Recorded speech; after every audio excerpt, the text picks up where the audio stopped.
Hey y'all, welcome back to Homestead Ranch.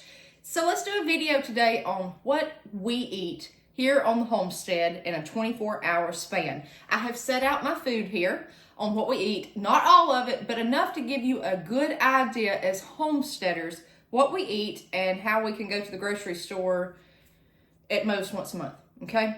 Now, we do go to pick up a few things like apples. That's it. Apples and dry goods, but as far as food, this is how we practically have a very, very non-existent little grocery bill, okay? And you can do it too if you live off the land. So let me start out with canned goods first. I've set out a few of my canned goods. I can all of my vegetables that I grow. Here's some examples I'm going to show you. So for one, let's talk about sweets. This right here is muscadine jam. I like to have something sweet on hand. I don't know how many gallons, like five-gallon buckets of muscadines year before last in 23, and I made jam out of it to put on biscuits, toast, anything sweet. I think you need that in your shelf, and it's just better because you grew it yourself. You know that there's no chemicals on it, the whole 9 yards. There's sugar in this and muscadines. That's it, okay? Very, very simple. Now, let me talk to you about something else I've canned, and I'm going to do a lot more of it this year. Pineapple zucchini. You can chop up zucchini and water bath it in pineapple juice, and it will be the most delicious pineapple bites you've ever had. If you like pineapple, you'll never know that it's not pineapple, but it's zucchini. So, it's really less calories using the zucchini, and if you grow zucchini, you know that you have so much extra. Usually you need something to do with it, and there you go, okay? It's another good sweet staple to put on the shelf. Now, if you grow fruit, you can can apples, you can can pears, you can do preserves, you can do all of that. But for right now, we have this. We have pepper jelly that's sweet with jalapeno peppers and cowboy candy. I've got those too. Okay, next, diced tomatoes. I can my tomatoes diced just like that. Either I do that or salsa. This is salsa verde. So I use this for omelets. If I do like Mexican food, I'll use this as well, but I use salsa every single day. It's nutritious. I know what goes in it. I made it myself. It's cheap. It's easy to make, and just a few tomatoes will get you a lot of salsa. If you use the ball salsa recipe, you don't have to have a lot. Diced tomatoes I use in soup and a lot of casseroles that I cook that are just healthy casseroles. If they call for diced tomatoes, I'll throw them in there, okay? Now with the tomatoes, I can green tomatoes. Water bath these to fry. I know frying's not the healthiest option, but just a southern staple here, I like to do this. My husband goes berserk over these. All I use is lemon juice. I think it's lemon juice and tomatoes. I'm trying to think what else. Water. I'll have to double check. I have to get back in my recipes every summer to see how I do this. But I've got bukus of green tomatoes. If you have blight all over your tomato plants, this right here, pick them green before the blight gets to them, and you can can them, and you've got a side dish for your meat. So I've kind of showed you condiments here. Now we're starting to get into sides. Green tomatoes. English peas I can. I did not grow any this year, but I do have that. Green beans. If you are a homesteader, this is the easiest thing to grow and to put on the table for your family. Green beans, we eat these at least once a week. Here in the South, last year I canned these May the 28th of 24, okay? So you can grow these early before the heat gets to them. They're prolific. I like bush beans, but I grow rattlesnake pole beans too. It's so easy. They're cheap. I mean, a pound costs like $2, okay? It's so easy. You get so much bang for your buck.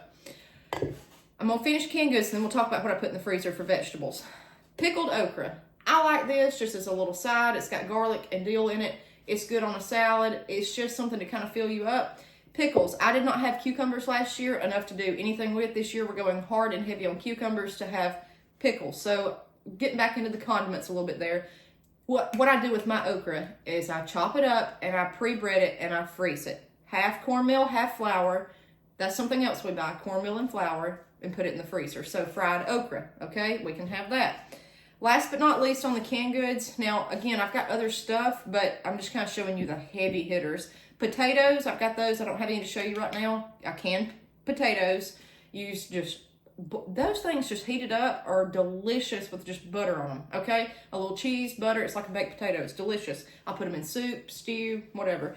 And pumpkin. I like to use this for if I'm going to do a fall dessert, or I like pumpkin chili. My husband likes it too. You could do ground turkey. You could do venison. Pumpkin in it with black beans. It's delicious, okay?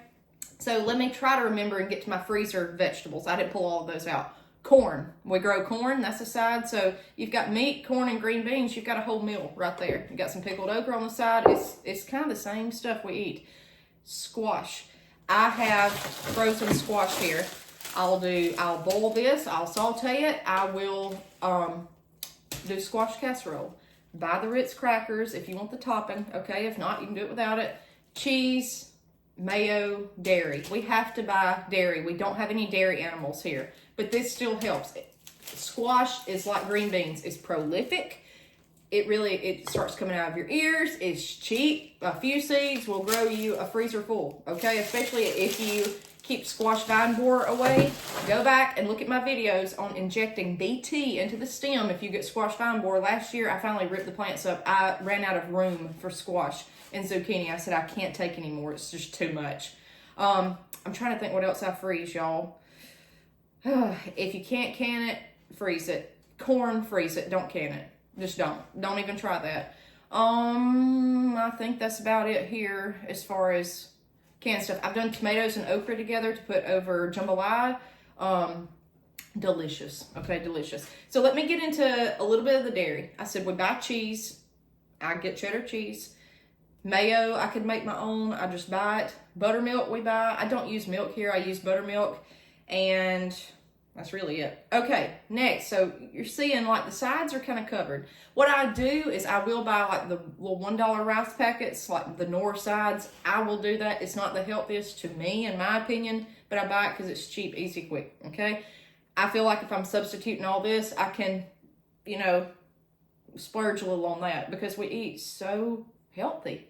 So every morning I make a 3-egg omelet, and I used to use vegetable oil, got out of that, liquid vegetable oil, and then I went to solid form vegetable oil, got out of that. Now I'm into lard, okay? Now I know that we could have our own lard. In fact, we do, from a pig that we've processed. You could use that, but I just bought a tub of lard. I use an itty bitty bit for frying something, if I'm going to, coating a skillet, or making biscuits. I will make biscuits with flour, buttermilk, and lard. That's what I will do. That's a bread to fill up the plate, mainly for my husband. I could do without the bread, so that helps fill you up too. He's not a breakfast eater. I have to have breakfast every morning, but I don't eat meat for breakfast. I only eat a 3-egg omelet. Eggs, eggs, eggs, eggs, and eggs, okay? So fresh eggs here, they've not been washed. Guys, they're worth their weight in gold. We eat them constantly.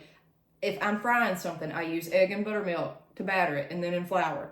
If I make an omelet, I use 3 of these. I'll eat boiled eggs. You can do pickled eggs. We eat a lot of eggs, or I personally do. So that will save you money, okay? Now, if you're squeamish, I'm going to show you some meat that we have, and so you may not want to look at this part, but we hunt, okay? So I'm going to show you squirrel, turkey, deer, okay? So first thing for a snack, we've got deer sausage. This is pepper jack.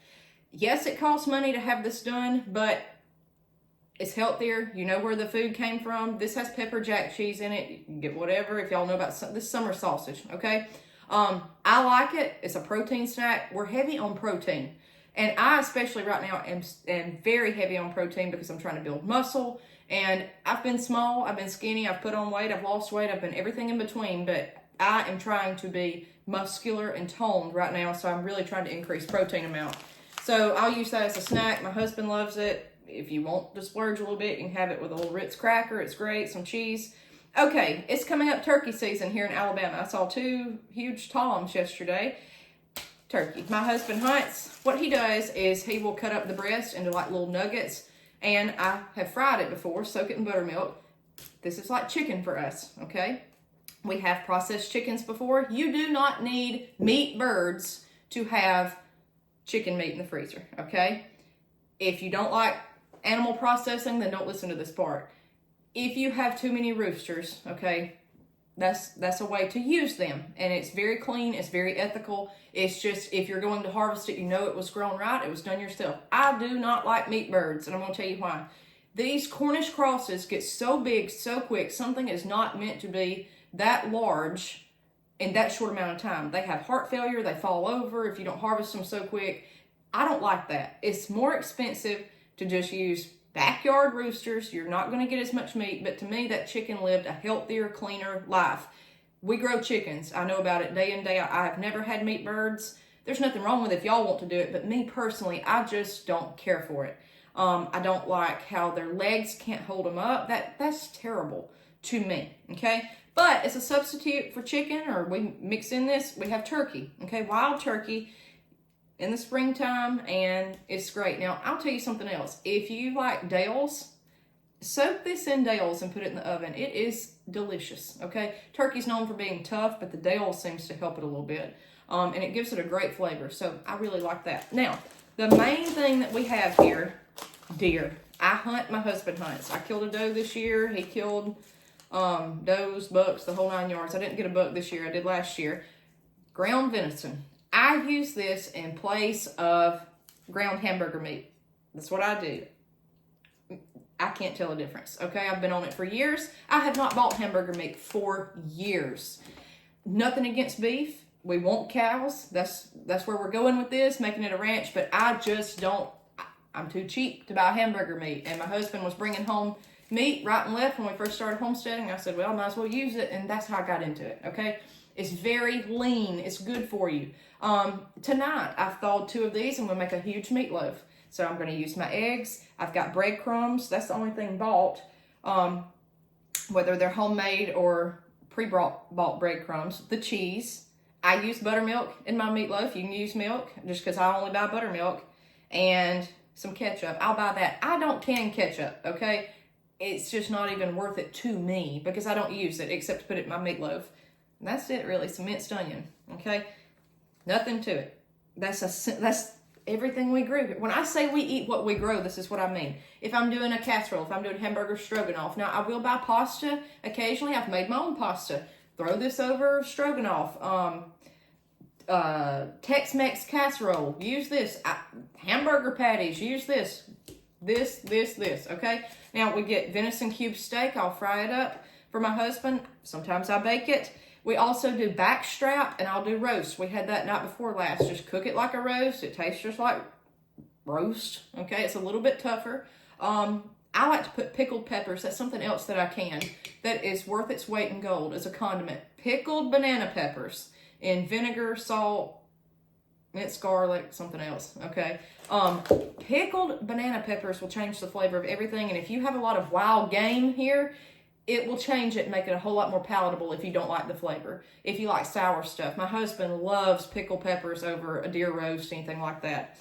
And last but not least, I have, I'm trying to think if there's anything else with the deer. That's all we fool with the deer.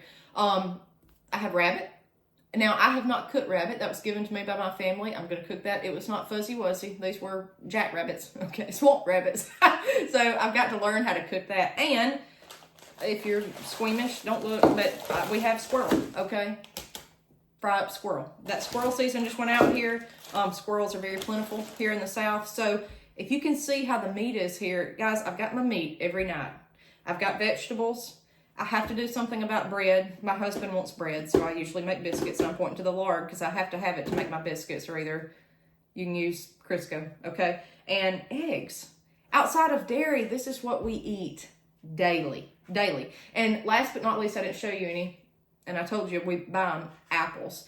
I love apples. I have them every day. We've got fruit trees. We've got cherry, apple. I showed you a video yesterday of starting apple seed from the core in potting mix just to see if it would germinate. We've got apples, cherries, pear. I forgot to say that the other day. We've got 2 pear trees, and they made pears last year. Very good. Plums.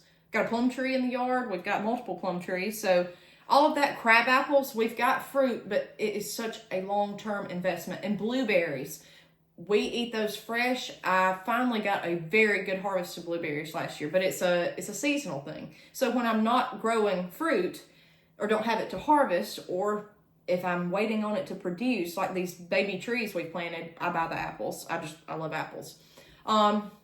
That's where the zucchini, pineapple, and stuff come in. If I want something sweet after supper, we'll do that. So if you can see here, this is why we don't have much of a grocery bill. This is what we eat in a 24-hour period. I do buy butter. Sometimes I cook my omelet in butter, flour, cornmeal. I'll do cornbread occasionally. And I'm trying to think what else. The little $1 sides for a snack. That's really the heavy hitters. We eat extremely healthy. Now, you may grow something totally different. You may have Blue Hubbard squash can. You may have, whatever. Eggplant frozen. I don't know. But this is how you can provide for your family. And all we bought here is the plastic bags and the lids for the jars. And I got the jars. Okay, so this is what a homesteader eats in 24 hours. For lunch, I will usually do a salad. Now in the spring, we do lettuce. We do fresh lettuce. And if I don't have it, I will buy that too with the apples. I'll do that. Usually some boiled eggs over it. Maybe a slice of meat from the night before. Have the omelet in the morning. My husband doesn't eat lunch during the day. Not here with me. And at night, I will cook deer usually. Something like this, a casserole and bread. And that's it. And then it starts all over the next day. So it may not be palatable to you, but this is how we do it here on the homestead. And this is what we eat as homesteaders. All right, guys. So maybe that'll help you out a little bit and show you a little insight to our world. We'll see you next time on Homestead Ranch.